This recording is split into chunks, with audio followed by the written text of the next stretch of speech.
quehacer de la conservación de biodiversidad, que eso es lo que al final del día está detrás de lo que nosotros conocemos como áreas naturales protegidas. Es importante que tengamos idea de que las áreas naturales protegidas no es una figura que recientemente se haya establecido o que a alguien se le ocurrió en los últimos años. Nosotros como especie humana, de una u otra manera en nuestra evolución, siempre hemos estado vinculados con nuestro medio. Y aún en el pasado, hace miles de años, cuando pisamos o aparecimos en este planeta, nos ocupábamos de reservar áreas especiales porque eran de importancia para esos grupos humanos que en el principio fueron nómadas, después se fueron convirtiendo en sedentarios, y entonces ellos estimaban que había lugares que era importante preservar por varios motivos. Algunos eran por cuestiones religiosas, otros por cuestiones de belleza, otros porque eran los sitios de anidación o de ciertas especies que les proveían alimento. Entonces esto no es de ahorita, va evolucionando conforme los grupos humanos también van evolucionando, y lo único que se hace ya en la modernidad, allá en los años finales de los años 1800, es ya institucionalizarlo como figuras normativas específicas, porque como en toda sociedad debe haber reglas y normas para que podamos convivir de manera adecuada. Entonces se crea por primera vez la figura del Parque Nacional, allá en los años 1870 y tantos en Estados Unidos, con el Parque Nacional Yellowstone, que seguramente todos tienen conocimiento de él, y de ahí se viene una fiebre de crear parques en todo el mundo.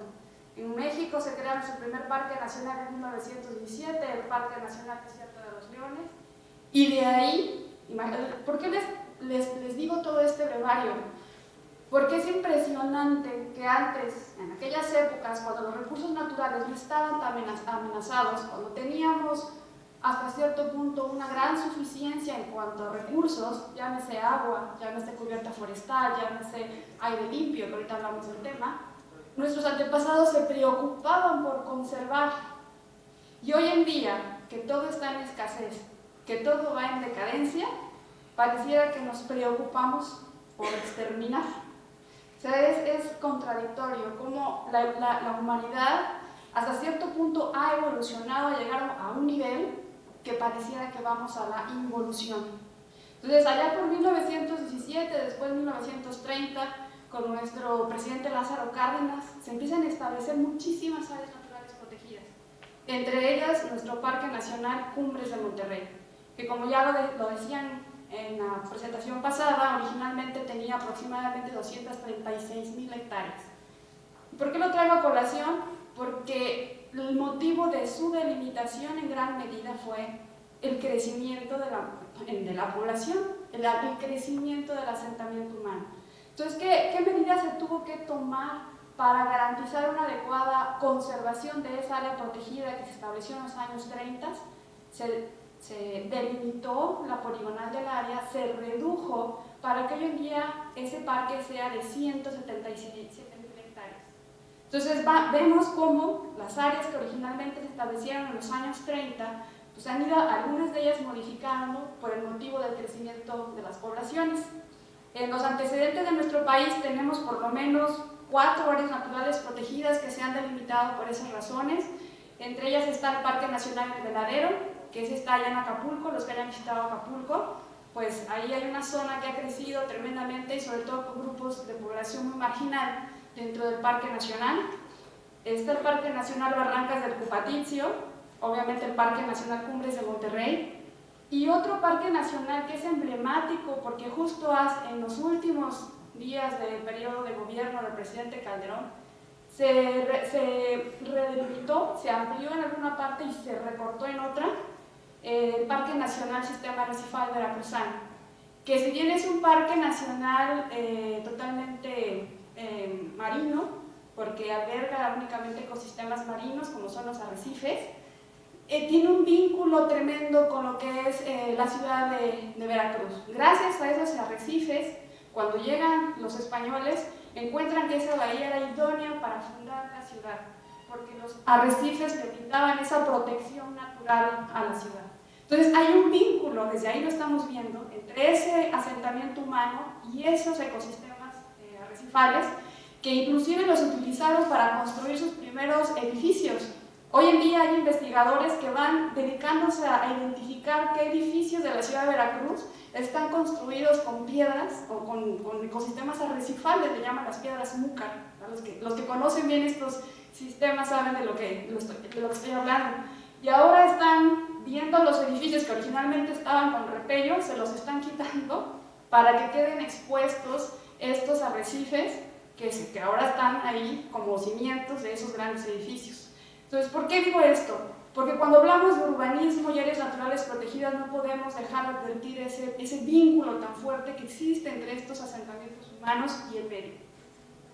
En el caso del sistema arrecifal veracruzano, se delimitó en aquellos años, en los últimos periodos de Calderón, porque se decía que el ecosistema ya estaba degradado y que era necesario sacarlo de lo que era la poligonal del área protegida para asegurar la conservación del resto de los ecosistemas.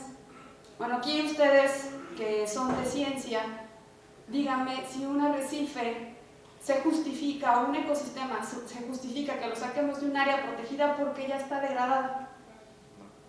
Me parece que hay bastantes mecanismos, sin ser yo una persona que me dedique a las ciencias biológicas, como para poder rescatar un ecosistema si está degradado y más si está dentro de un área natural protegida. La justificación aquí fue la ampliación del puerto de Veracruz y esa fue la manera que encontraron para justificar quitar esa parte, porque el Parque Nacional es una de las figuras más restrictivas, para que pudieran ampliar el puerto de Veracruz. Entonces, en ese sentido, lo que voy es que no podemos seguir justificando por cuestiones de desarrollo económico, de desarrollo urbano, el reducir las superficies de las áreas naturales protegidas, porque entonces vamos a ir perdiendo todos aquellos servicios ambientales que en sí mismos hacen posible la vida de todo asentamiento humano. Hablando de temas legales ya urbanos, es importante también que los municipios planeen el uso de sus territorios. La verdad es que en México los municipios ya han crecido de manera desordenada. Pocos son los que cuentan con un plan de desarrollo urbano, donde claramente está establecido los sitios, las áreas, tomando en cuenta la vocación de cada área, donde se van a llevar a cabo ciertas actividades o usos. En el caso de aquí de Monterrey, de Nuevo León, ustedes conocen perfectamente los asentamientos humanos que van creciendo cada vez más sobre el Parque Nacional Cumbres de Monterrey. En su momento hubo unas discrepancias en que los municipios consideraban que podían tener atribuciones para establecer usos de suelo en los territorios de áreas naturales protegidas federales, y eso no es así.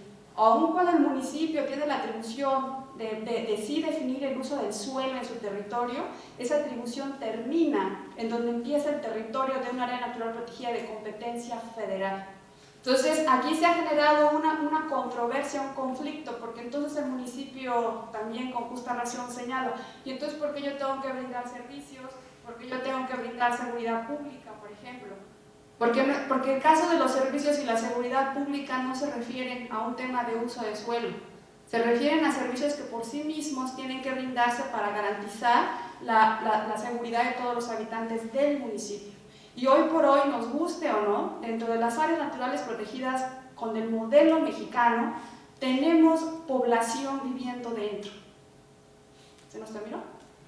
Para dar margen a la dinámica que el ministro también participe, y quiero agregar que está invitado a esta mesa el responsable del área de desarrollo urbano del Estado, quien va a enviar en su representación a la licenciada Norma Rangel, que está por llegar.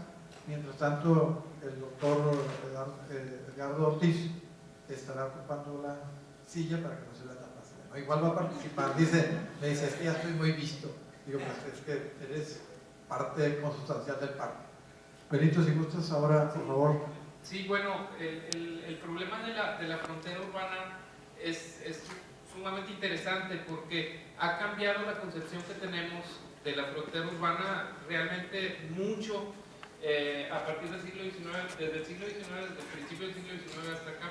Antes del siglo XIX era impensable la contemplación de un paisaje y sentir pues el arrobamiento que nos produce la contemplación de una montaña. No, la verdad es que se consideraba horrenda la naturaleza. Antes del siglo XVIII así era, pero el romanticismo nos trae, el romanticismo artístico, el romanticismo en las artes, nos trae una nueva conceptualización del paisaje. Y esto se refleja en la protección de la naturaleza y en la creación de decretos que, bueno, tienden a generar estos parques, dada la belleza intrínseca de los paisajes. De hecho, cuando hablamos de economía urbana, era impensable, uno de los primeros tratados de economía urbana que se escriben en Alemania de von Thünen, era impensable el que una tierra cercana a la improductividad agrícola de un bosque fuera cara, fuera deseable. Las tierras más caras estaban más cerca de la ciudad, entonces el esquema económico en economía urbana tendía a privilegiar los precios, o sea, los terrenos eran más caros en los centros, y conforme se alejaban en círculos concéntricos de este centro urbano, de este centro urbanizado, iban siendo cada vez de menos precio hasta llegar a cero en lo que consideraba von Thünen era la frontera agrícola.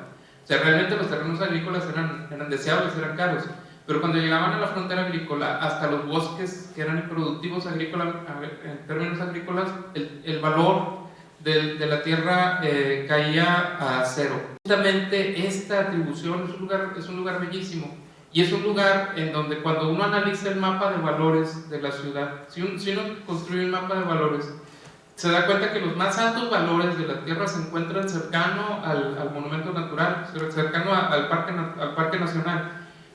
Bajan hacia el centro, tienden a subir un poco en el centro por esta lógica de valores que nos presenta von Thünen en su tratado, sigue teniendo algo de vigencia.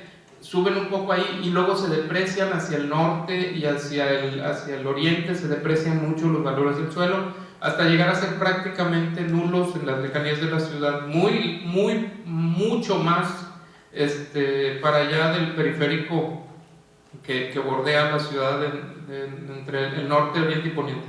No necesariamente tan graves como, por ejemplo, los que suceden un poco más al sur, hacia la zona de Galeana, en esta zona del sur del estado, no necesariamente tan graves, pero sí revisten una cierta gravedad, hasta el grado que en los años 90 del siglo pasado se promulga un reglamento que lo aprueba el Cabildo de San Pedro, se promulga un reglamento para la edificación en sierra, para la edificación en laderas.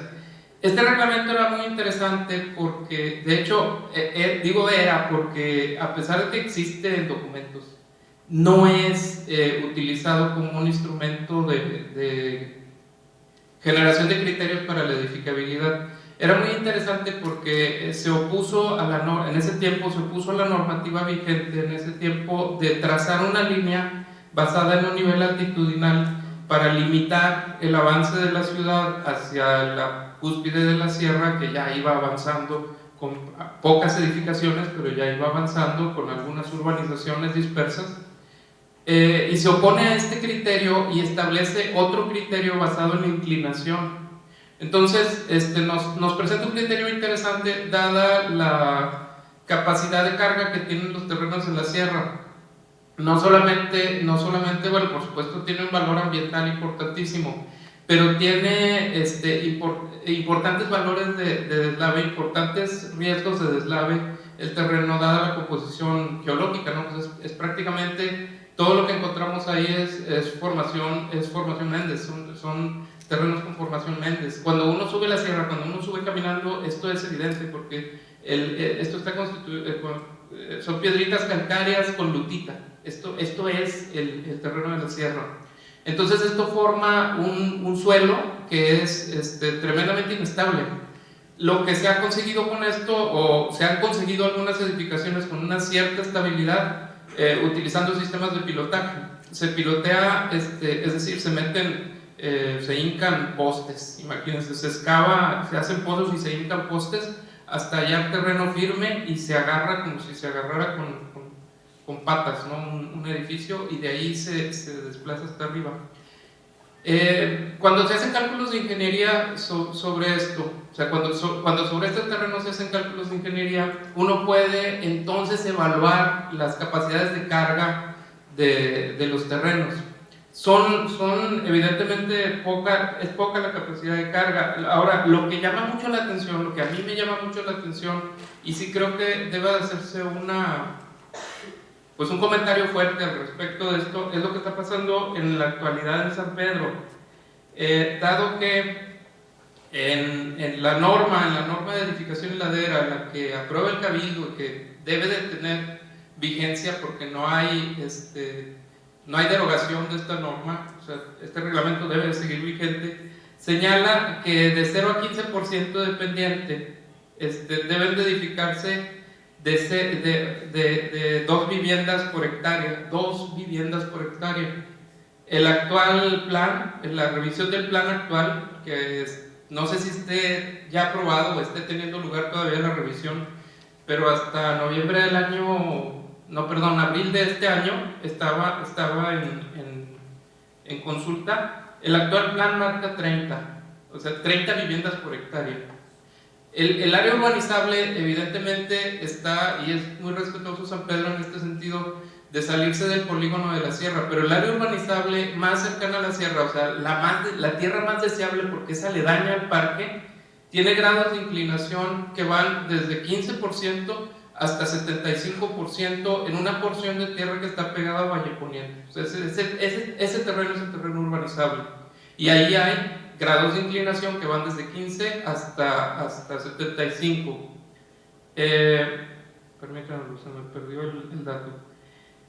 Mayor de 15% hasta el 30%, la norma prevé, que es una norma también alemana, prevé una vivienda por hectárea. El plan marca 15. Mayor de 30% hasta el 45% de inclinación, la norma marca media vivienda por hectárea, es una vivienda cada 2 hectáreas. El plan marca 5 viviendas. Mayor de 45%, o sea, más de 24 grados de inclinación el terreno, la norma ya no permite edificar. Esta norma que les digo fue discutida en el Cabildo de San Pedro y aprobada, ya no permite edificar. El actual plan marca una vivienda por hectárea. Cuando no se puede edificar, está planteando una. Entonces, hay gravedad en esto, porque esto implica riesgos importantes para la población. Dada la capacidad de carga de los terrenos, esto implica graves problemas para la población. Y justamente vigilarlo de esta manera, o sea, plantear normas técnicas que sean, que no pongan en riesgo a la población, es otra de las cosas que creo que debemos de pensar en el momento que planteamos la frontera urbana, en el momento que estamos planteando la frontera urbana. Es muy, me dice si me paso, César, por favor. Pues, quizás unos minutitos. Es muy importante esto porque la tendencia inercial del desarrollo urbano, y por supuesto también tiene que ver esto con la capacidad económica de los agentes inmobiliarios, los agentes que generan el desarrollo inmobiliario, es a llenar todos los huecos del desarrollo, o sea, llenar todos los huecos del espacio urbano. Y hay áreas que no deberían de ser llenadas. Entonces la frontera urbana es algo que debemos de calificar más adecuadamente.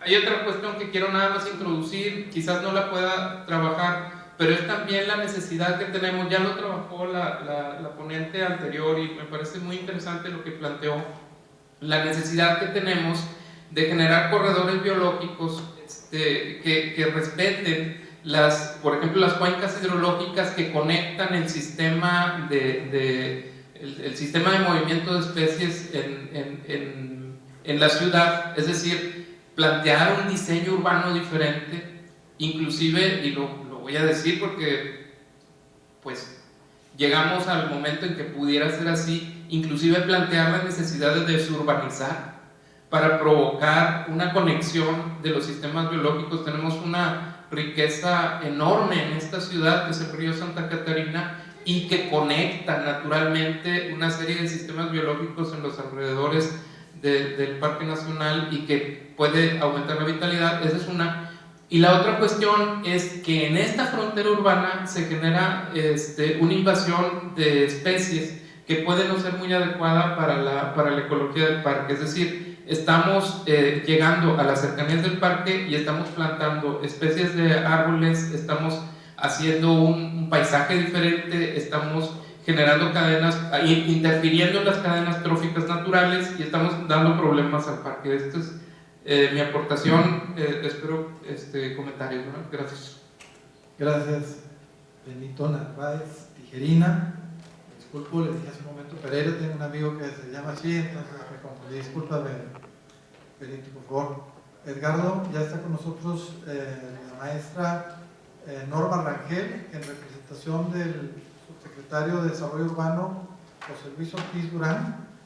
Nos va a hacer el favor de exponernos también el punto de vista de parte del gobierno del Estado. Norma, nada más para ubicarte, esta dinámica que estamos siguiendo, Lourdes Bello, Benito Narváez como expertos en el área de desarrollo urbano en cuanto a los aspectos legales, y Benito como catedrático de arquitectura, pues expusieron su punto de vista.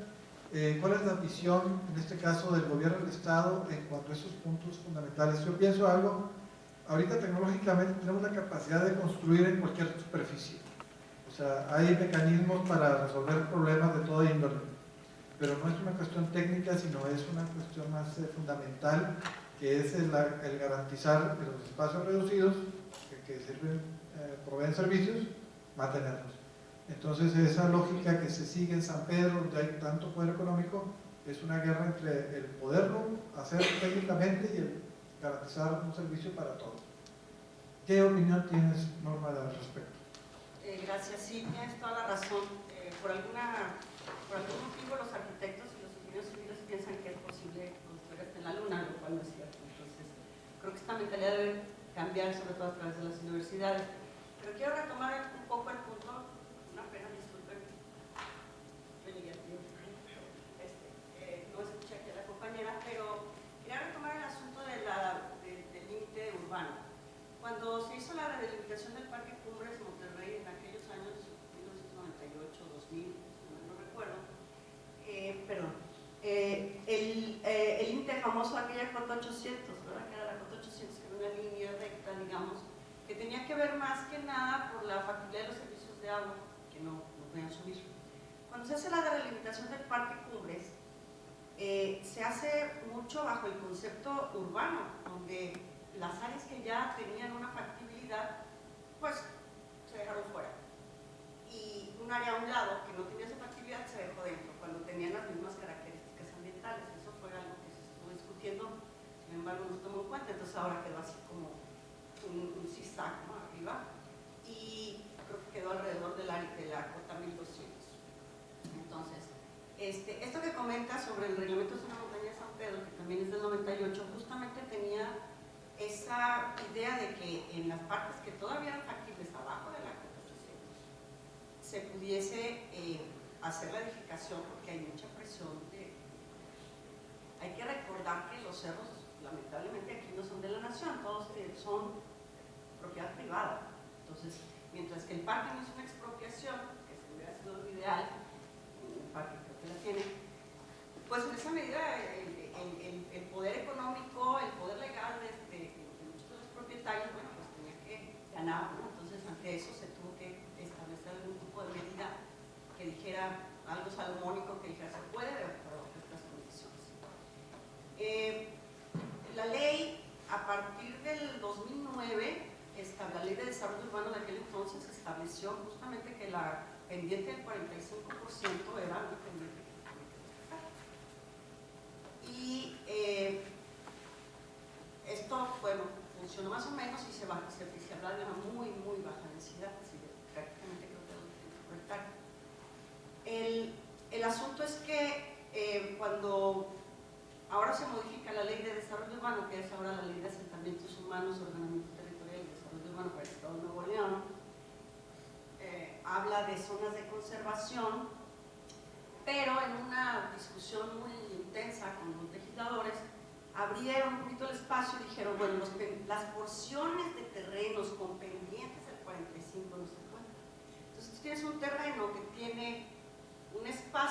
15% y el resto es 45%, entre ese 15% si se puede.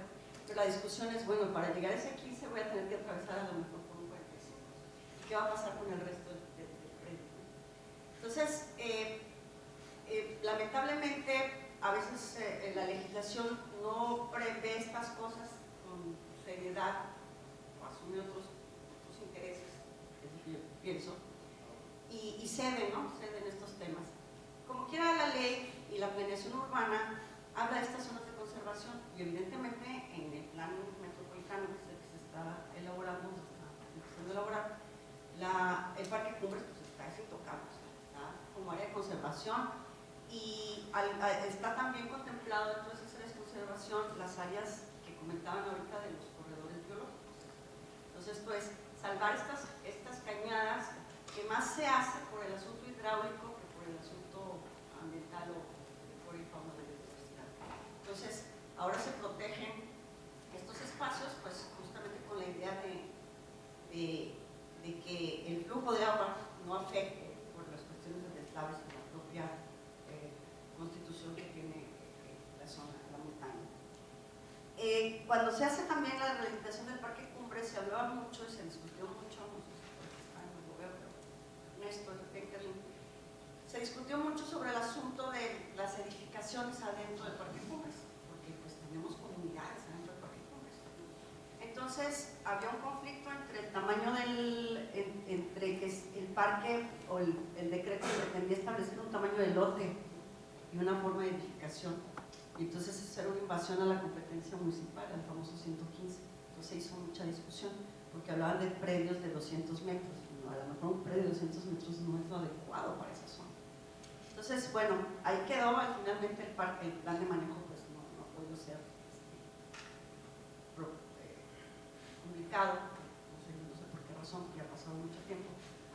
Pero no obstante, dentro de la parte de desarrollo urbano se trata de, algunos tratamos de incidir en que se conserven estas áreas. Sin embargo, la presión, como les comento, del urbanismo,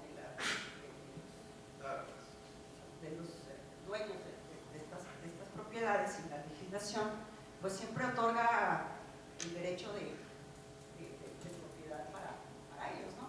Entonces, es una lucha que siempre se ha dado, pero creemos que la ley, dentro de lo que cabe, sí prevé estas conservaciones, sí prevé que esto no se toque de alguna manera, pero sí es muy importante que se aterrice en los municipios.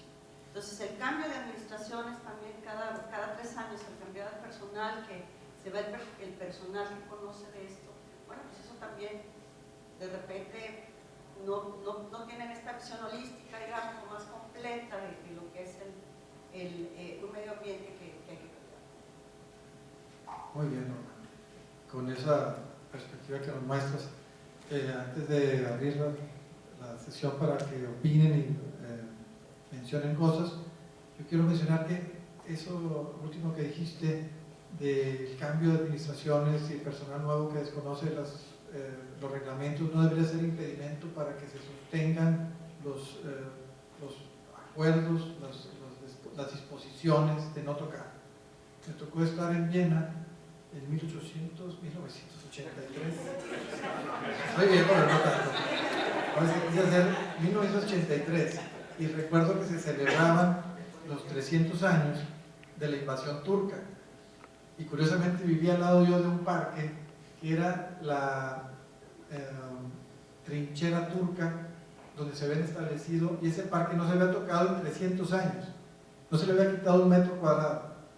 Entonces, ¿cómo es posible que nosotros a 3 años lleva una nueva administración y cambia todo? Entonces, eso es sorprendente cómo en Europa uno los visita a esos lugares y se da cuenta cómo es posible que no cambian los espacios. Praga, Viena, etcétera, permanecen intactos en su integridad urbanística en cuanto a la infraestructura verde. Y aquí es impresionante cómo cambia todo eso. ¿Alguien quiere hacer un comentario?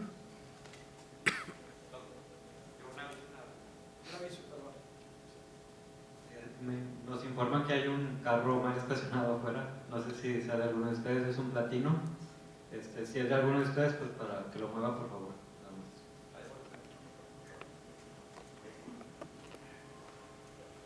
Todo el tema medioambiental es un tema difícil de entender porque implica facultades concurrentes de órdenes de gobierno diferentes. Y entonces, en esa medida, a veces hay controversia, discusión, duda sobre a quién corresponde hacer qué. En particular, las funciones de desarrollo urbano, que son funciones constitucionalmente asignadas a los municipios, son un punto crítico aquí, porque estamos hablando de la relación entre esas atribuciones de desarrollo urbano y las áreas naturales protegidas, en particular el Parque Cumbres de Monterrey, que es lo que estamos celebrando o reflexionando aquí. Lo que a mí me ha tocado ver es que esa ambigüedad o falta de definición en atribuciones perjudica a las áreas naturales protegidas. En concreto, si el municipio no tiene atribuciones para autorizar las edificaciones dentro del Parque Cumbres de Monterrey, ¿quién las tiene entonces? Y la verdad es que si el municipio no las tiene nadie, y tampoco nadie tiene las capacidades de vigilar la realización de obras indebidas, ¿no?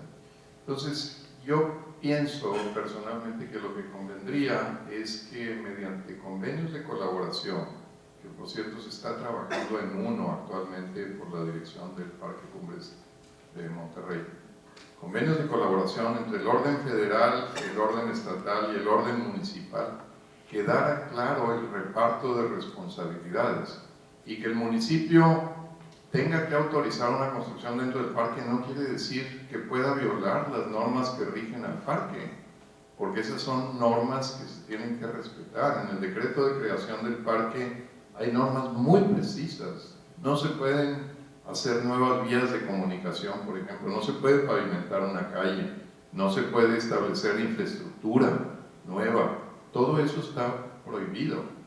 Y si le aclaramos al municipio, es tu responsabilidad vigilar que no sucedan cosas fuera de ese orden establecido, creo que estaríamos protegiendo mejor al parque que si decimos los municipios no se pueden meter en el parque, porque entonces queda como tierra de nadie. Permite hacer el municipio siempre va a tener la atribución de otorgar esas autorizaciones. Se limita precisamente porque el parque no lo permite. Entonces, en esa falta también yo creo que de la afinación del plan de manejo es que pues no se meten porque es área federal, pero malamente, porque en realidad podrían estar clausurando las edificaciones porque sencillamente no tienen una autorización que sí les compete. Entonces yo creo que sí sería muy bueno esa coordinación y establecer esos límites, porque también dejar a las comunidades sin la posibilidad de tener un camino, sin posibilidad de tener infraestructura, pues no se vería muy justo, ¿no? No estamos hablando de los grandes propietarios, sino de las comunidades que ya existen adentro, porque el parque es muy grande. Bueno, a mí me gustaría decir que, bueno, en este caso la legislación es muy clara, y como dijeran allá en Oaxaca, entiendo pero no quiero entender, es lo que pasa en muchos casos.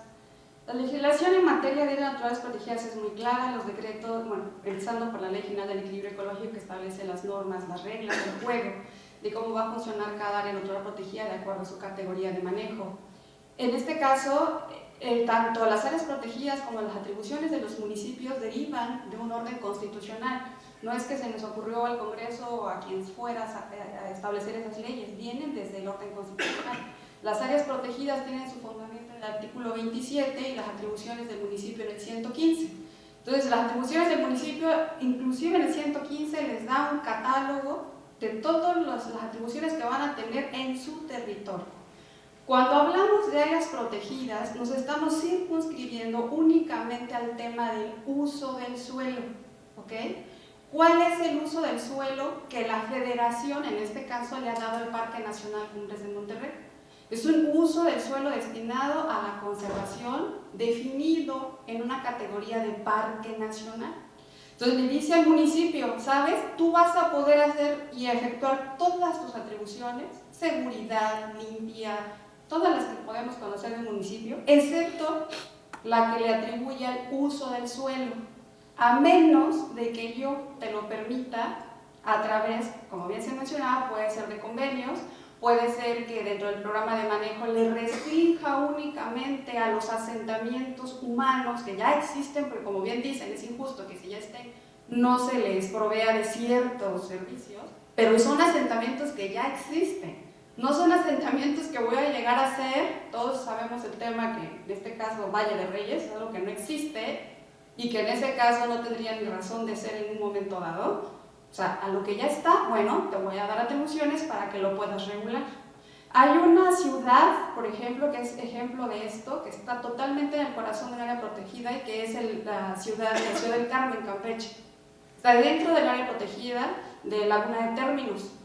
Y ahí lo que pasó con el programa Manejo es que Ciudad del Carmen ya es una ciudad tal cual, enorme, sumamente urbanizada y además con un fuerte enfoque petrolero, pues de la industria del petróleo. Entonces, ¿qué hace ahí el programa de manejo? Dice, ok, en Ciudad del Carmen, tu municipio vas a poder regular tal o cual actividad, todas las actividades propias del urbanismo. Entonces, el municipio hace su plan de desarrollo urbano y en efecto solo se restringe a su superficie, pero en el mismo programa de manejo dice, aunque el resto sea de mi competencia, yo no me voy a poder meter a asignar usos del suelo en áreas que estén fuera de esta superficie. ¿Okay? Entonces creo que la ley es muy clara, o sea, las atribuciones del municipio son todas dentro de un área protegida, excepto las que tengan que ver con asignaciones de uso de suelo, porque el uso del suelo ya está asignado por decreto. Y entonces el municipio lo único que tiene que hacer es respetar ese uso de suelo ya asignado. Gracias. Yo me quiero referir un poquito a lo que mencionaste, un poquito a lo que se mencionó aquí sobre la capacidad que tenemos de regular.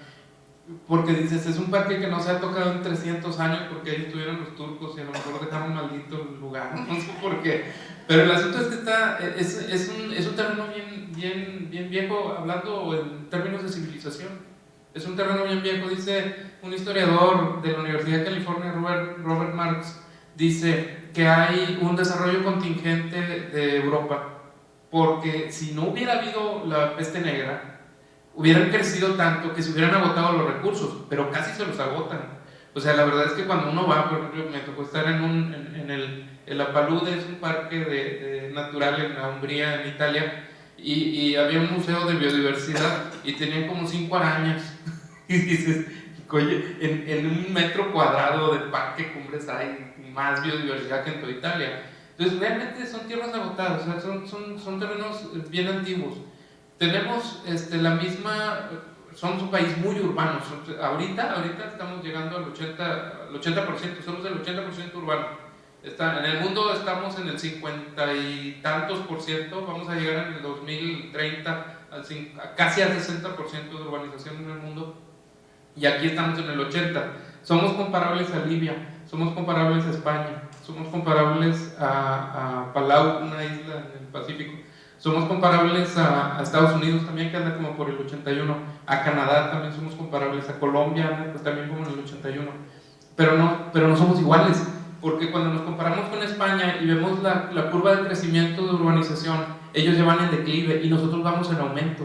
Y esa inclinación de la curva de urbanización es bien importante observarla, porque significa fuerza, significa diversidad de actores, significa potencia en la urbanización. O sea, mientras que en España ya están en el plano de la desurbanización de pueblos, tienen pueblos en Andalucía que están vacíos, que te pagan para que vayas, que te venden casas a €1 para que ocupes algo, ¿verdad? O sea, para que haya alguien que cuide las casas. Ya están en el plano de desurbanizar. Aquí ni por asomo. O sea, la verdad es que estamos urbanizando ya a un ritmo frenético. Es decir, esa curva vamos a sobrepasar a España. Dentro de unos 10 años vamos a ser un país más urbano que España. Entonces, esto implica que ahorita hay mucha presión. Y digo que hay mucha presión porque hay diversidad de actores, hay diversidad de acciones también, y hay mucho descontrol urbano. No dudo que tengamos una legislación robusta, pero tenemos muy poco control urbano, y esto es una cosa lamentable. Acabo de pasar, te lo comentaba César, yo vivo detrás de la cueva de los murciélagos, por ahí en una ermita. Acabo de pasar por ahí y es lamentable, se estaba incendiando un basurero clandestino que está muy cerca de una comunidad preciosa que se llama El Canelo. Ahí va la gente de todas las comunidades a tirar sus llantas, a tirar su mugrero, y estaba ya un policía parado porque el incendio amenazaba a la Sierra de la Silla. O sea, esto puede convertirse en un incendio por estarlo recorriendo, porque ahorita están los pastos y las plantas bajas están sequísimas. Entonces ahí estaba y ya venían los bomberos en friega para apagar ese incendio, ¿no? Falta mucha vigilancia, nos falta personal. Yo no concibo, y coincido contigo, César, lo que decías ahorita, no concibo cómo en este escenario en donde nosotros estamos teniendo un crecimiento expansivo todavía, adelgacemos el gobierno y quitemos gente del control urbano y quitemos gente del control ambiental. A veces nuestras dependencias, yo los considero en muchos sentidos, a nuestras dependencias, a nuestros funcionarios los considero héroes, porque están haciendo el triple de trabajo del que estaban haciendo antes con más personal. En muchos ámbitos, no solamente en el desarrollo urbano y en la ecología, en muchos ámbitos esto es un problema. Entonces creo yo que una de las grandes problemas que tenemos, por supuesto, tiene que ver con revisar nuestras legislaciones, pero tiene mucho que ver con el control, tiene mucho que ver con los mecanismos efectivos que tenemos de vigilancia y de control de lo que está pasando. Así es. Y la coordinación de la que hablábamos hace rato con los municipios y sus dependencias es fundamental, ¿verdad? Debería haber una coordinación para que las acciones fueran en una misma línea, en un sentido, ¿verdad? ¿Alguien quiere, Toño?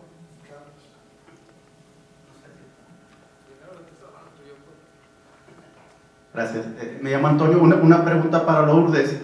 Como me quedó una duda sobre esto que decías de las atribuciones en el uso de suelo, si haces referencia como al cambio de uso de suelo en terrenos forestales o es desde la perspectiva de los cambios de uso de suelo para licencias de construcción, etcétera. Esta es una.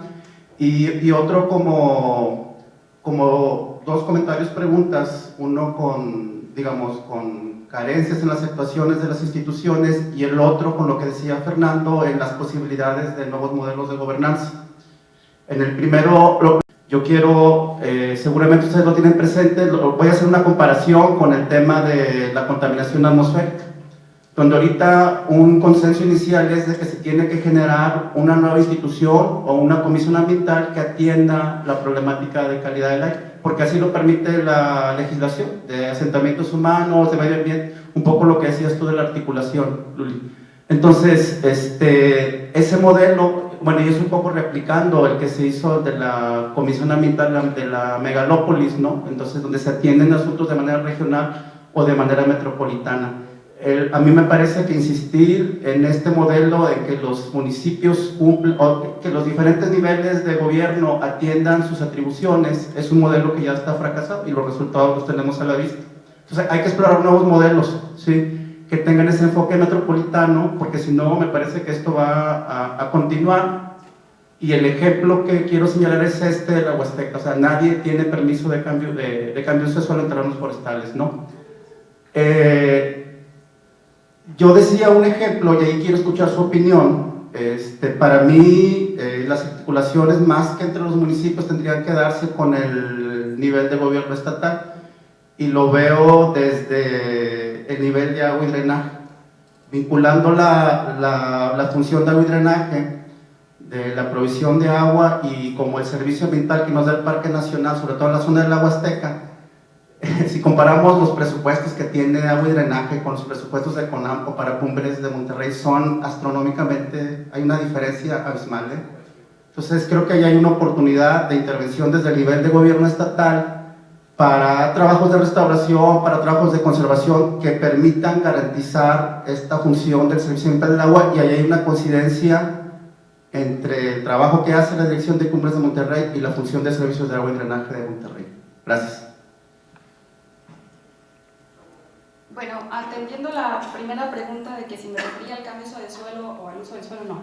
Me refiero a la vocación y al uso del suelo que tienen los territorios que les han sido asignados por ciertos temas, ¿no? Como hablando, por ejemplo, en el caso del ordenamiento ecológico del territorio, sabemos que se hace un análisis previo para saber los usos y las vocaciones de los suelos. En este caso, el uso y la vocación de nuestro Parque Nacional pues es una vocación y un uso de conservación, ¿ok?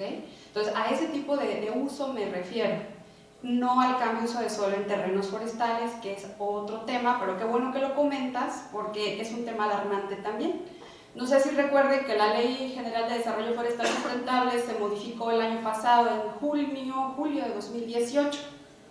Dentro de las magníficas reformas que tuvo, fue que hoy en día el cambio de uso de suelo en terrenos forestales se acota a todas áreas que estén fuera de las áreas urbanas. Esto, o sea, y lo digo por experiencia porque justo aquí en Monterrey batallábamos mucho con ese tema, se pudieron detener muchos cambios de suelo dentro del área protegida porque precisamente se les consideraba como terrenos forestales. Ahora, cuando le cambian a ese artículo en la redacción, pues entonces ahora todo lo que esté dentro de un plan de desarrollo urbano ya no se considera forestal y entonces lo dejan a la competencia del Estado, lo cual, como bien dices, abre también un nivel o una puerta a generar nuevas estrategias de gobernanza, como muy bien dijiste. Creo que estamos en una crisis fuerte en cuanto a cómo se están desmembrando muchas instituciones que venían trabajando bien, y yo creo que es una buena oportunidad para crear, ¿no? O sea, más allá de decir, Andrés Manuel, danos dinero porque sabemos que no lo tiene y no lo va a sacar y no lo va a hacer mañana. O sea, creo que lo más creativo es ponernos a ver qué vamos a hacer. Y una de esas, como dices, una de esas buenas opciones podría ser esa vinculación que tiene que haber forzosamente entre federación, Estado, municipio y sobre todo la sociedad civil participativa. ¿Por qué en parte esos bosques que comenta de Europa no han sido tocados en años? No solamente es por el gobierno, es porque la sociedad europea es bastante participativa y exige y pide que eso se haga de esa manera. Entonces yo pienso que aquí hay una gran oportunidad para que la sociedad civil se sume a estos esfuerzos, se lleguen a acuerdos y se logre empezar a rescatar sitios que hoy por hoy se están perdiendo como la Huasteca. Parte de la pérdida de la Huasteca, o sea, sí ha sido un crecimiento descontrolado, pero todos sabemos también que pasamos por un momento de inseguridad muy fuerte y que nadie podía, aunque quisiera, hacer acciones en ese lugar. Entonces, ante esto, pues mucha gente tomó ventaja, lo cual no quiere decir que esté perdido y que no se pueda hacer algo, y en eso los cuatro, en esos niveles de gobernanza, pueden incidir de una manera muy proactiva. Solo otra cosa, Lourdes, ya aclarado este punto, yo nada más quiero hacer notar como una última observación sobre el papel de los ayuntamientos. A mí me tocó siendo compañero de CONAM, cuando el ayuntamiento de Santa Catarina puso a consulta su plan parcial de desarrollo urbano para la zona de la Huasteca, ¿sí? Y ahí define usos de suelo que permiten urbanización. Entonces, eso yo tengo muy claro también que ese es un requisito previo para otorgar licencias de construcción, ¿sí? Pues ahí está otra parte de la responsabilidad del Ayuntamiento de Santa Catarina. ¿Por qué lo digo? Porque también mediante solicitudes de acceso a la información, en los últimos 8 años en que tampoco se otorgó autorizaciones, el Ayuntamiento tuvo una actuación similar, ¿no? Entonces tampoco otorgó licencias de construcción de uso de suelo, a pesar de que su plan parcial de desarrollo urbano de la zona de la Huasteca pues ya le permite ejercer esta atribución. Pero a eso me refiero, o sea, en ese sentido me refiero a que el municipio no puede asignar esos usos del suelo dentro del territorio de la ANP, a menos de que la misma ANP a través de su programa de manejo se lo permita, como ocurrió en Laguna de Términos. Bien, mi nombre es Gerardo Velasco, solamente quiero hacer un recordatorio a todos los que estamos aquí, y se refiere precisamente a la participación ciudadana, una ciudadanía participativa. Eso cuesta, nos cuesta dejar de hacer cosas en casa para salir y apoyar las labores de la autoridad que ustedes quieran. Sí, nos cuesta mucho, pues de eso se trata, de invertir. Si no es dinero contante y sonante, sí que sea tiempo y un poquito de nuestra capacidad personal y profesional. Y quiero señalar que tanto la Profepa como la Dirección de Parques y Vida Silvestre del Estado tienen programas que permiten voluntariado. Que Profepa, por ejemplo, ve con desconfianza y es de esperarse a quienes se acercan ahí para querer ser voluntarios. Hablo mi propia experiencia, porque ya sucedió que muchos vivales llegaban simplemente para acreditarse y luego ir allá a extorsionar a cualquier persona. Y bueno, esa es otra parte del precio que tenemos que pagar como ciudadanos, enfrentarnos a todas estas situaciones y aunque no sea a breve plazo, pero sí lo que hagamos, aquel proverbial granito de arena, va a tener repercusiones. De hecho, somos una de las sociedades en Latinoamérica que menos participa en ONGs. Está visto así, porque el último país. Es importante involucrarnos, aún y los riesgos que implica, porque los hay grandes, ¿verdad? Cuando se tocan intereses. No sé si quieran comentar algo al respecto o alguien tiene algún otro comentario. Hermano, voltea a ver ustedes a ver si ya.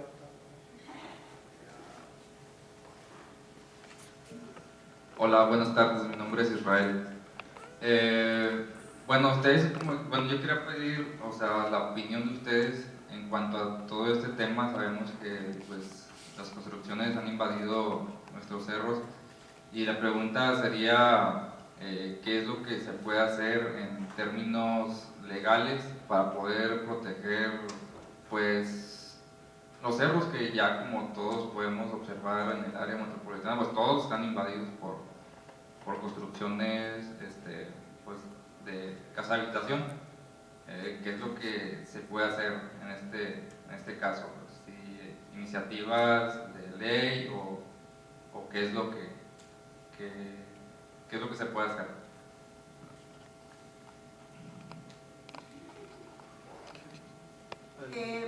Yo creo que no se puede hacer mucho, porque finalmente, aunque las leyes y los planes las observen como zonas de conservación, bueno, ahí es un límite, ¿no? La conservación, pero insisto, en la medida en que también son áreas privativas, que son de propiedad privada, en la misma Constitución les dan el derecho de propiedad de una garantía. Entonces eso también jurídicamente en las alegatos pues que puede haber, pues bueno, a veces los jueces le dan la razón a la propiedad privada, ¿no? A ese derecho que tiene de ser usufructo, y si no, bueno, pues que el Estado se lo compre.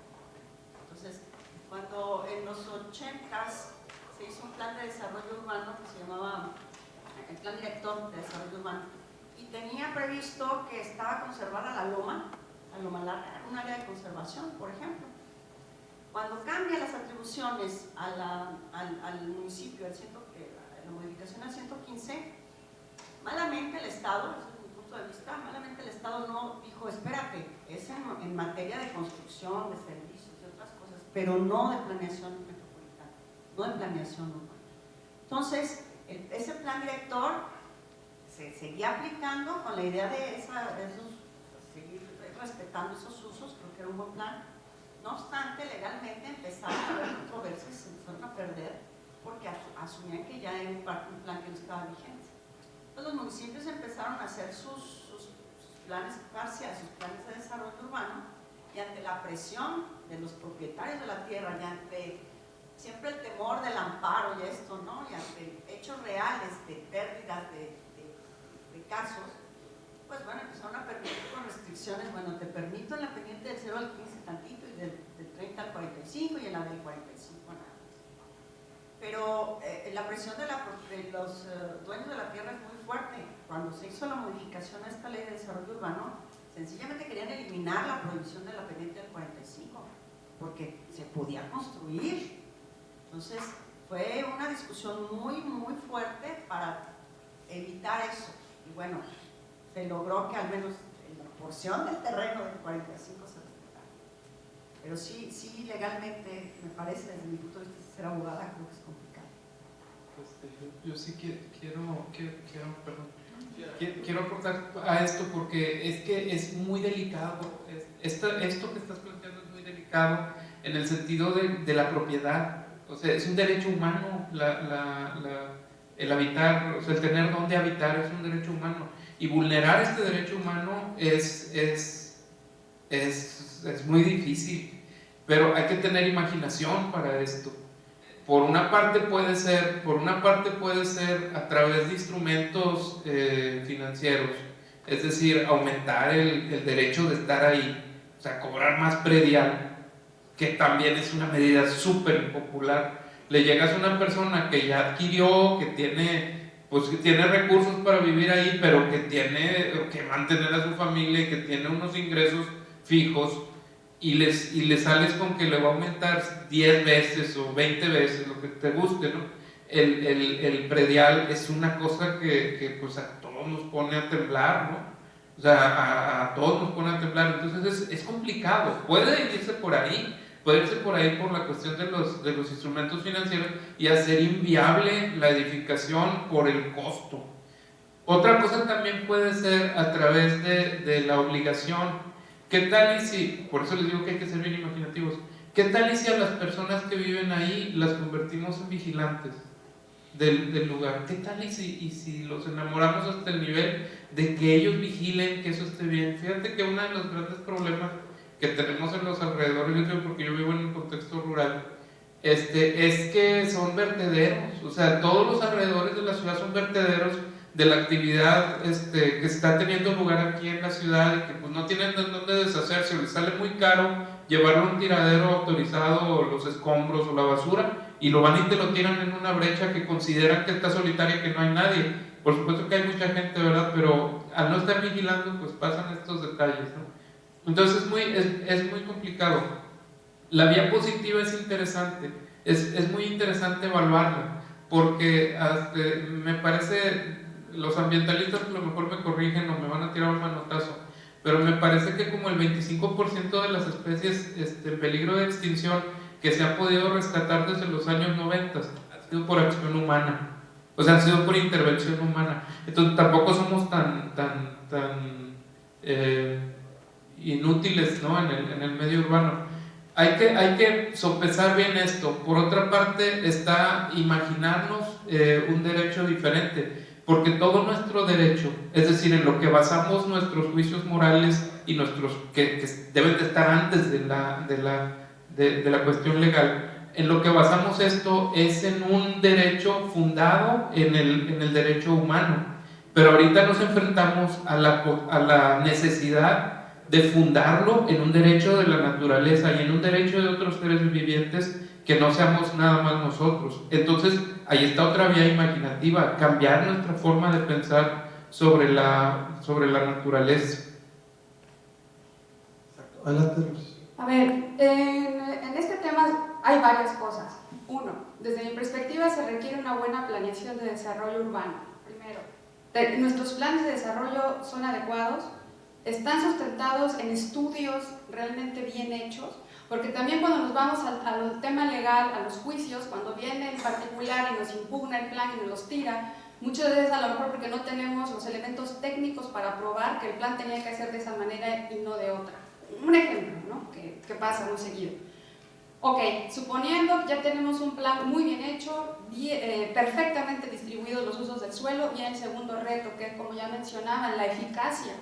¿Dónde están los inspectores, las personas que nos ayudan a revisar si realmente ese plan se está ejecutando de manera adecuada o no en los sitios donde debe ser?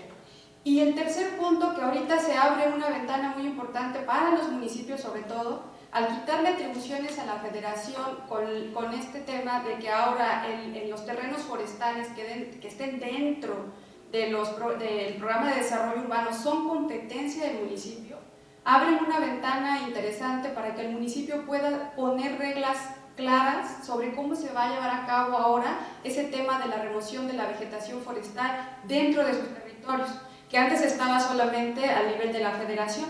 Lo digo porque está siendo un conflicto ahorita. Tengo un caso, por ejemplo, en Michoacán, en donde llega una persona que me dice quiero un cambio de suelo en terrenos forestales, empezamos a analizar la legislación y decimos, ¿sabes qué? Ya no es federal, ahora es municipal y ve con el municipio a que te autorice. Y cuando vemos el reglamento del municipio, pues la verdad es que está muy al nivel de parques urbanos propiamente, porque eso era su atribución antes. Pero ahorita que ya le están dejando grandes extensiones forestales porque están dentro de su plan, no saben cómo van a regular esa parte. Y eso va a pasar aquí y está pasando en todos los municipios. Entonces es una buena ventana de oportunidad para que el municipio crezca, se fortalezca y vea cómo va a tratar ese punto en particular, ¿no? ¿Cómo detienes en esos cambios de uso de suelo en las áreas de los cerros? Si bien es cierto, como comentaba, que la propiedad privada es un derecho humano, hoy en día hay nuevos criterios para resolver el tema de los derechos humanos y se hacen ponderaciones de derechos.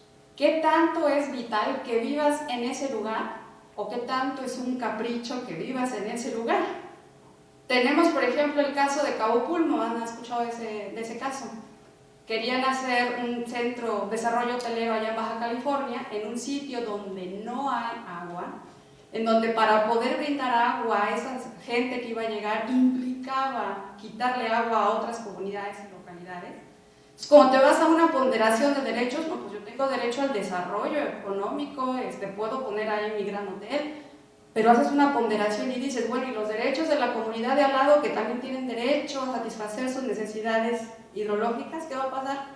Entonces los jueces, afortunadamente ha avanzado muchísimo el Poder Judicial, se han capacitado, hace 10 años que yo hablaba con los jueces de aquí, pues eran pura propiedad privada, casi me decían, los parques tienen que ser como el de Yellowstone, donde te sales, cierras la chapa y nadie entra. Poco a poco han ido entendiendo que en los parques vive gente, que como decía, la conservación se hace por la gente, para la gente y con la gente, no con la gente afuera. Entonces han ido cambiando su forma de pensar y hay hoy en día muy buenos precedentes en materia ambiental, como lo es por ejemplo el caso Tulum, donde también fue una controversia entre el municipio que quería imponer densidades de uso de suelo al Parque Nacional Tulum, allá en Quintana Roo, y que dijeron los magistrados, no puedes porque es un parque nacional. O sea, no son cosas que yo digo, son cosas que ya han sido resueltas por el Poder Judicial. Entonces sí hay mucho que hacer, desde la sociedad civil también se pueden interponer muchos juicios y podemos estar ahí revisando que la autoridad haga su trabajo donde lo debe hacer. Es difícil, sí, va a costar mucho trabajo y más ahorita, como estamos también, pero pues creo que como sociedad hemos salido de cosas más difíciles, ¿no? Entonces hay que seguir caminando. Sí, tenemos otra pregunta de este lado.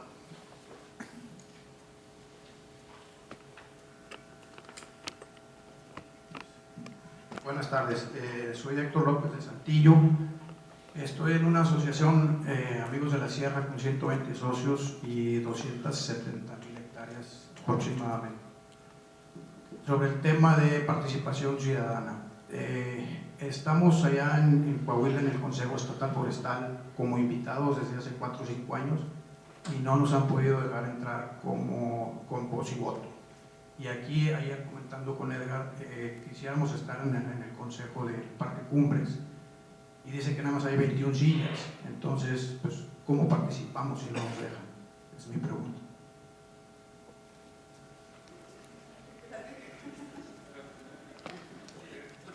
Digo, si 277,000 hectáreas no es buen número, entonces... Pues aquí, ¿quién puede responder? Ustedes o Fernando, es el esquema de...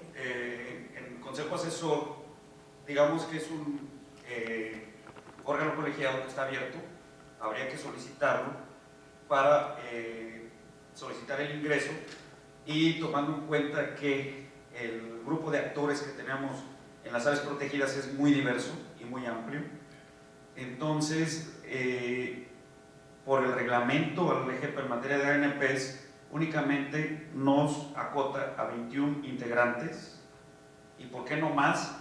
Habría que preguntarle a legisladores y a quienes hicieron ese reglamento. A nosotros nos corresponde únicamente aplicarlo. Sin embargo, vamos a ver la manera de equilibrar y ver la manera de integrar a todos aquellos que deban estar dentro. ¿Tienen comités o subcomités? tenemos subconsejos que se están formando, en donde la ventaja de un subconsejo que ahí está libre el número de integrantes que forman parte de estos subconsejos. Estos subconsejos van a tener representantes, o tienen más bien representantes, hacia el interior del consejo. Otra cosa importante también, que las reuniones que celebramos de consejo son abiertas, podemos tener invitados, no tienen voto, pero sí pueden tener voz, y sesionamos de manera periódica. Los retos que tenemos en Cumbres de Monterrey son muchos, entonces a veces no nos da tiempo a abarcar la totalidad en una sola sesión, pero continuamente estamos viendo la manera de cómo atender todos los pendientes que hay. En conclusión, la respuesta es sí, pueden tener cabida todos los interesados, solo hay que ver la manera de cómo ingresar y cómo formalizar este tipo de ingreso, ¿no? Sé si hay algún otro tipo de intervención, pregunta. Sí, allá. Sí.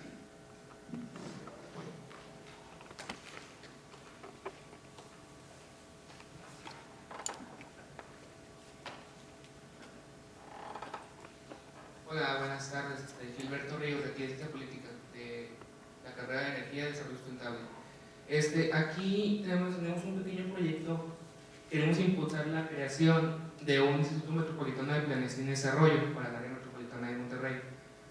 ¿Puede este proyecto impedir en los planes de desarrollo, pero viéndolo más con un enfoque metropolitano, hacer como que todos los municipios jalaran parejo en este tipo de perspectivas ambientales en cuanto al Parque Nacional Cumbres?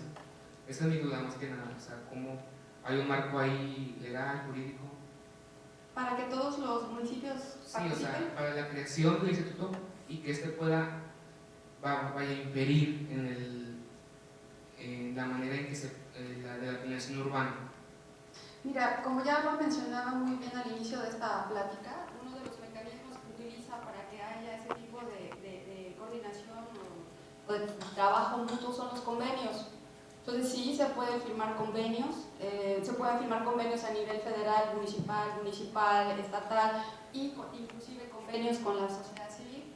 Entonces, desde esa perspectiva se pueden poner reglas claras de qué se puede hacer, obviamente en el marco de la ley, y son la mejor manera para ir aterrizando proyectos específicos. La Ley de Asentamientos Humanos, Ordenamiento Territorial y Desarrollo Urbano del Estado prevé para la zona metropolitana de Monterrey, que ahorita se ha decidido por los mismos municipios, que solo sean 9 municipios, que se forme una comisión metropolitana, que es donde se van a establecer los planes, o el plan metropolitano, ¿no? De ahí la congruencia con los planes municipales. Sí trae la figura de un organismo público apartidista, técnico, que puede ser ese famoso instituto, pero no tiene los mecanismos de autoridad, o sea, no sería un instituto que puede impedir, ¿no? O sea, puede hacer la propuesta en la planeación, quizá, de qué conservar, qué no conservar, y bueno, se tomaría en cuenta a través de esta comisión que finalmente va a ser la que va a decidir qué se conserva y qué no se conserva. Claro, evidentemente están las cuestiones técnicas y las atribuciones, los estudios y todo esto que fundamentan por qué se tiene que conservar, porque no son áreas naturales protegidas, las áreas de producción agrícola, por ejemplo, ¿no? O sea, estamos perdiendo, como en el Valle del Canadá, unos suelos riquísimos que por no convivir con las vacas, digamos, bueno, se urbanizaron. ¿Cuál era el problema de convivir con las vacas? Entonces, esos también son suelos que hay que proteger. El problema con estos institutos es que lamentablemente van a decir, bueno, Guadalajara lo está haciendo, ¿verdad? O sea, sí, pero Guadalajara tiene su situación política muy específica. Estos institutos, viene la otra administración, los deshace, los vuelve a hacer, requieren recursos, ¿quién va a poner el recurso? ¿Quién va a dirigir? ¿Cómo se van a coordinar? ¿Cómo van a hacer ese mecanismo de posible gobernanza? Entonces, en Guadalajara, desde mi punto de vista, funciona porque quien lo creó era el alcalde, que ahora es el gobernador, que es urbanista y que, bueno, él sigue dándole apoyo. Pero actualmente, por ejemplo, aquí en Nuevo León, con un gobernador independiente, con un congreso prácticamente en contra de todo lo que se diga, pues es bastante complicado. Pero bueno, estaría a partir de la comisión de desarrollo metropolitano, de ordenamiento metropolitano podría ser esa figura, que también prevé un consejo consultivo, donde estarían las autoridades estatales, federales, otras, agua y drenaje y otras entidades, y bueno, hasta donde yo tengo concepción, hay un espacio para la ciudadanía. Y la ciudadanía debe participar proactivamente, porque lamentablemente la participación de la ciudadanía es sobre la queja y sobre la denuncia y sobre aquí no, ¿verdad?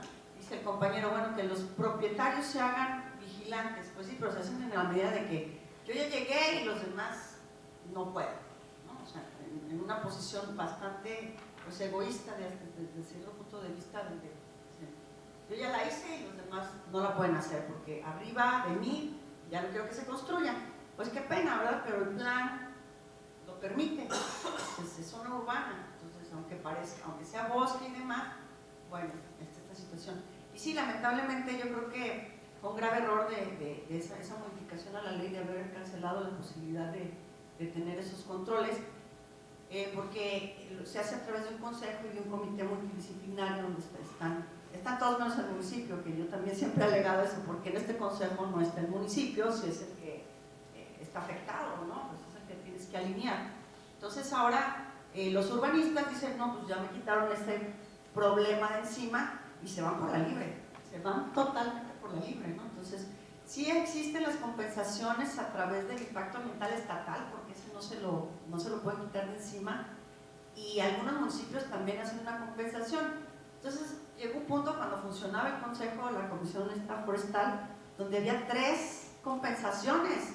O sea, compensaban al federal, luego le compensaban al estado y luego le compensaban al municipio. Entonces también decían los urbanistas, bueno, y hay una sobreregulación sobre el tema, ¿no?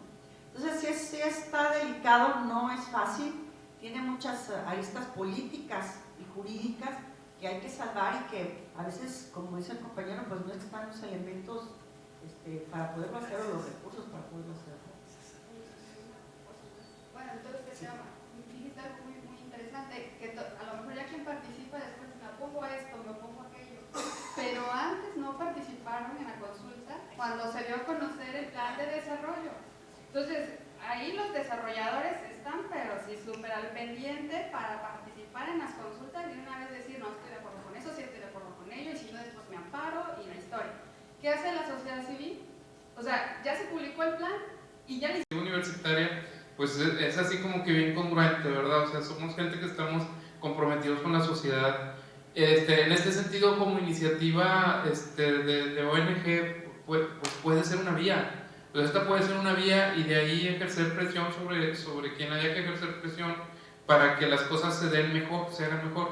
Esto que voy a plantear ahorita, que es otra de esas vías imaginativas, no tiene marco jurídico, o sea, no se puede hacer en México, pero podría ser una idea interesante. Se hace en Estados Unidos, aquí cruzando la frontera. El alcalde, bueno, es el representante político del condado, ¿no? Y hay una persona que se encarga del desarrollo urbano también con una delimitación de condado. El asunto es que ese representante dura más que el alcalde, o sea, puede estar ahí 30 años y digo, hasta que se jubila, ¿no? No sé cuánto sea su tiempo de jubilación, pero dura mucho tiempo. De hecho, no depende del alcalde, depende de la federación. O sea, es un funcionario federal. Entonces él se encarga de hacer esto, y es un técnico que se encarga de hacer esto y no depende de los tiempos políticos, de los vaivenes de partidos, no depende porque es un técnico. Entonces puede ser una idea interesante. Otra cuestión que también es interesante e importante señalar aquí es la cuestión de la intersectorialidad, porque nos concentramos mucho a veces en desarrollo urbano. Ahorita, por ejemplo, yo estoy dirigiendo una tesis muy bonita, una tesis muy bonita, me está gustando cómo la está haciendo mi alumna, y tiene que ver con notar que hay una relación importante entre la morbilidad de la población en cuanto a síndrome metabólico, o sea, qué tanto se enferma la gente de síndrome metabólico, y el nivel de accesibilidad urbana a parques.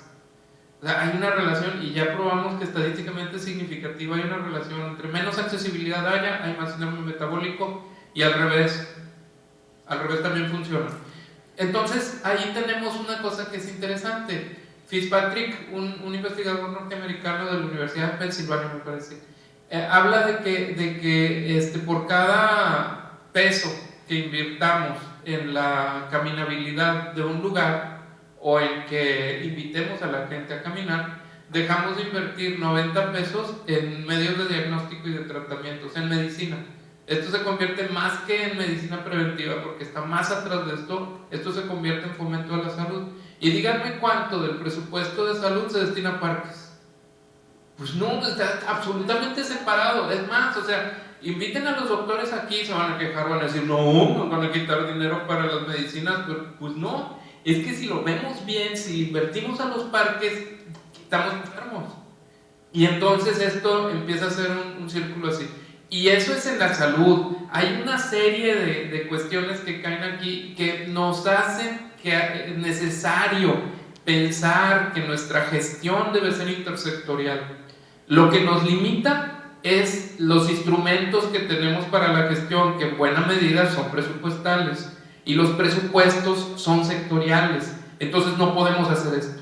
No podemos hacer esto, construimos cotos que son sumamente impermeables y no nos permiten generar estos ejercicios de imaginación con más libertad.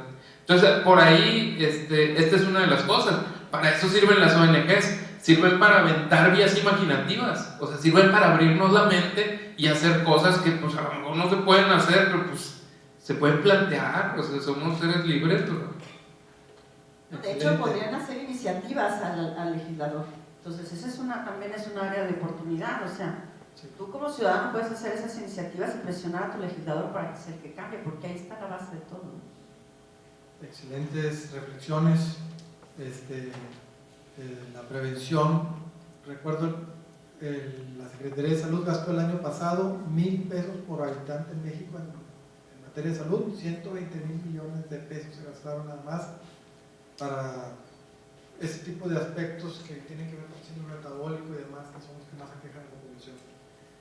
Pues miren, llegamos ya a las 2 de la tarde, que es la hora límite para cerrar este espacio. De hecho, también vamos a clausurar el evento, pero antes quiero que agradezcamos con un fuerte aplauso a Lourdes Bello, a Norma Rangel, excelente intervención. Nos abren espacios para la reflexión, el pensamiento crítico, las oportunidades de desarrollo del futuro. Y tenemos además, me dice Edgardo, una clausura con música, un grupo musical que va a clausurar el evento. Previo a la clausura vamos a tener un evento artístico. Y pues de mi parte agradecer su presencia. Somos pocas personas, pero interesados. Ojalá que todos actuemos en los espacios en que tengamos oportunidad, tanto en nuestro trabajo como en la vida privada, con nuestros amigos, familiares, y en la sociedad aportemos cosas importantes para el mejoramiento de nuestro ambiente. Le doy la palabra a Edgardo para que ¿tienes algo que agregar, Edgardo?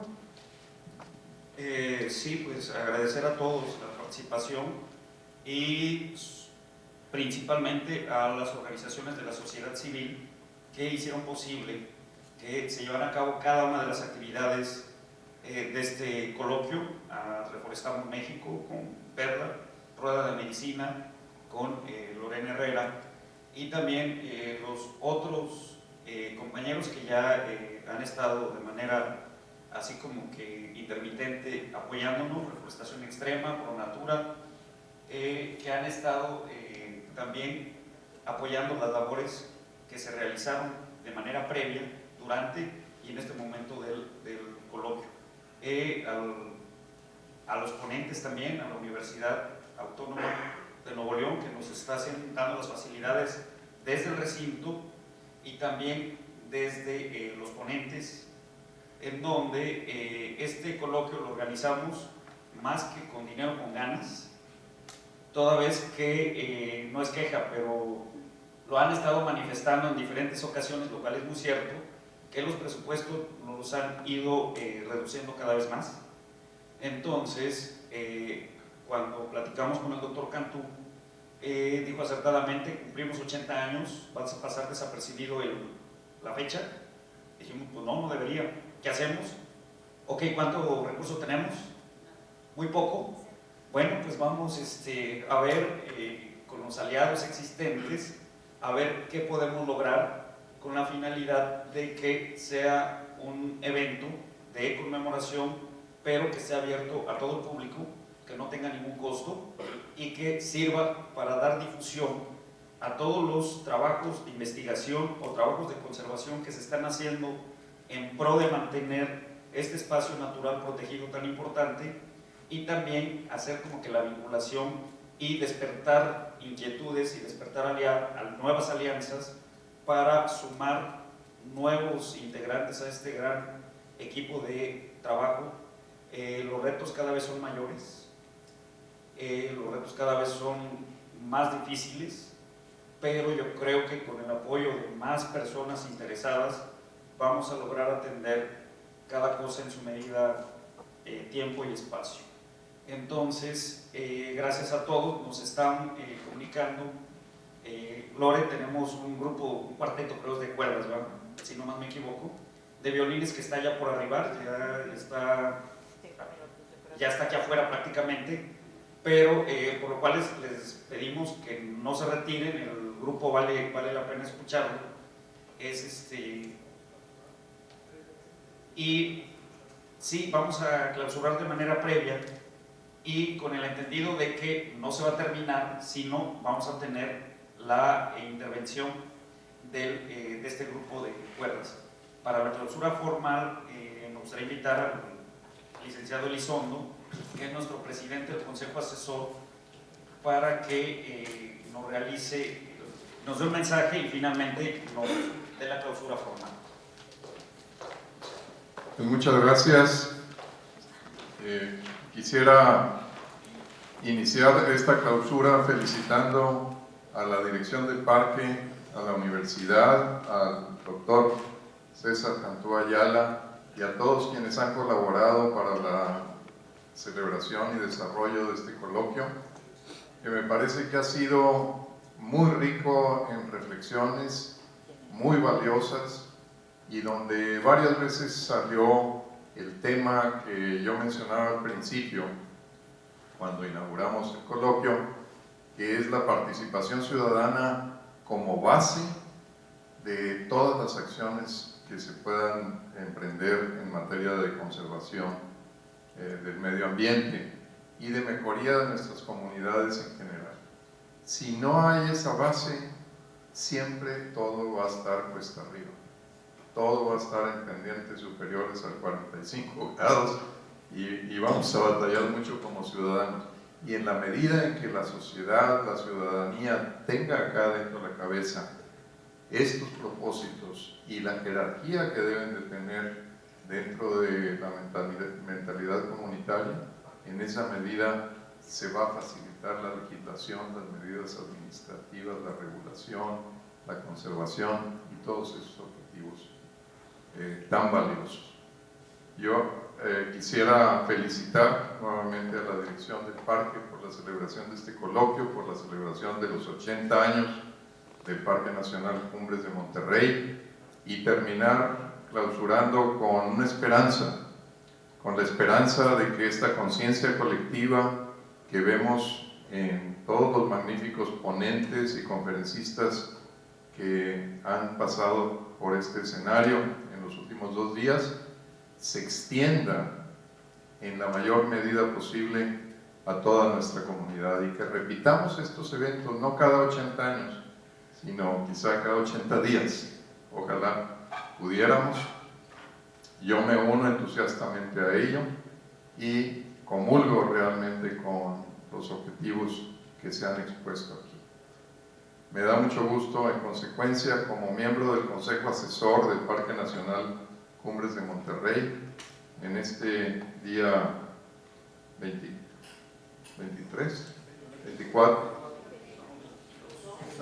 ya no sabemos ni el día.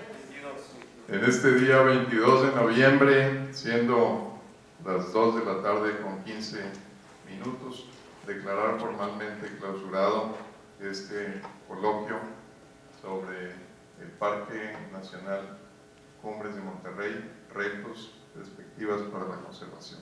Muchas gracias.